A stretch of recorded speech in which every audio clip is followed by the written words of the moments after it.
Good day and welcome back to another DB Legends video. In this video we're going to be taking a look at basically to cut a long story short, we're going to be taking a look at which blue cards you should choose for Shallot. Now it's important to take note that Shallot has a lot of different blue cards. Shallot can choose any blue card that he has friendship rank 3 with a character with, and if that character's blue card says can teach. So as long as those requirements are met, then you can teach him that character's blue card.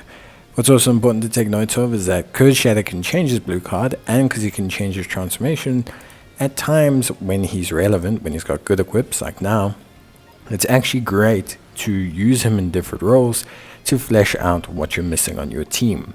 So because of that, that makes him having a lot of super or blue card options actually give him a lot of flexibility. So talking about the ones that are pivotal or really helpful, we'll start at the top with Paralysis, moving all the way down to AoE effects. You can choose whichever one you like, but these are the ones that I think are going to be the best. The blue Lord Slug Zenkai unit is great. Reduction of 50 ki on his super and also 100% paralysis is very powerful. Paralysis is a very annoying mechanic in Dragon Ball Legends, so it helps you to control your enemy. The same can be said for Oob, who provides a 100% paralysis as well, but in this situation provides more a buffing effect or debuffing effect. So it's a little bit different to Lord Slug. I prefer Lord Slugs, but if you don't want a Zenkai unit and go through all that schlep, then you can rather go for Oob to have a decent replacement. Then we talk about Feint. Feint is a mechanic that's great for strike units, so if you've got Shallot in like Super Saiyan form or maybe Super Saiyan 3, Feint really helps out because it allows you to potentially stun your opponent and they can't do anything about it. They have to force someone to sub in. So with Feint, you have a very strong ability to control your opponent again. Paralysis is good because it's massive explode damage, but Coolers is also very interesting because Coolers provides you with buff removal. So it's a slightly lower Feint chance, but the first time it's used, it'll actually remove enemies' buffs, and you can use it twice because you can use it before transformation and after transformation, and it will strip buffs both times, which is really good. It allows you to both strip the enemy and then potentially cause Feint, which can set you up for some really big damage, which is actually really good. And because of the transformations and how it works, you can actually use it twice, which is pretty insane. If you take a look at like how the mechanics in Dragon Ball Legends works. Sticking with green, we'll talk about a favorite a lot of people have, so Cooler Movie Goku.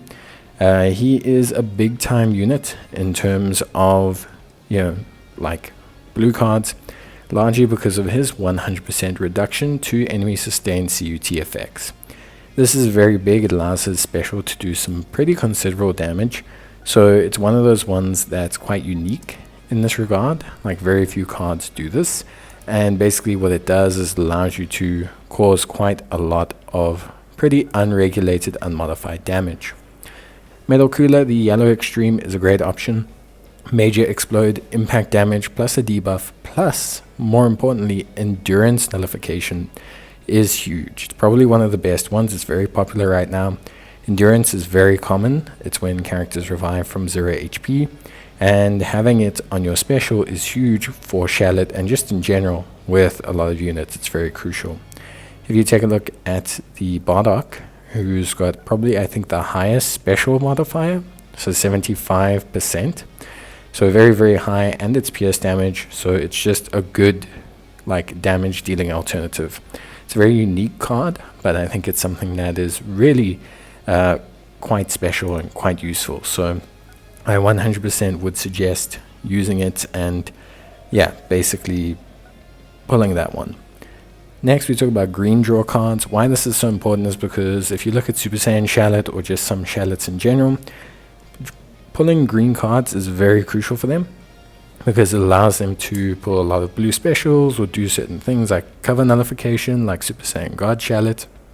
So with both Yamcha and with Tien, your ability to pull green cards, increase your crit rate or seal the opponent's special cards or whichever ones you want to do, Both are really, really good. And with the Super Saiyan Shallots and the Super Saiyan God Shallots, these can work really nicely because of how they give you control over the battle and just the opposition in general, whilst also giving yourself some pretty reliable damage technique. So both greens are really good here. Green draw is something that's particularly good with Shallot, depending on the form.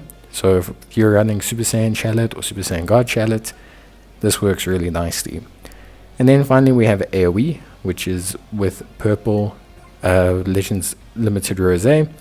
Lots of units have AoE, so it's not like a big deal specifically to him. But what's nice is the fact that it does explode damage, which doesn't always have so much resist.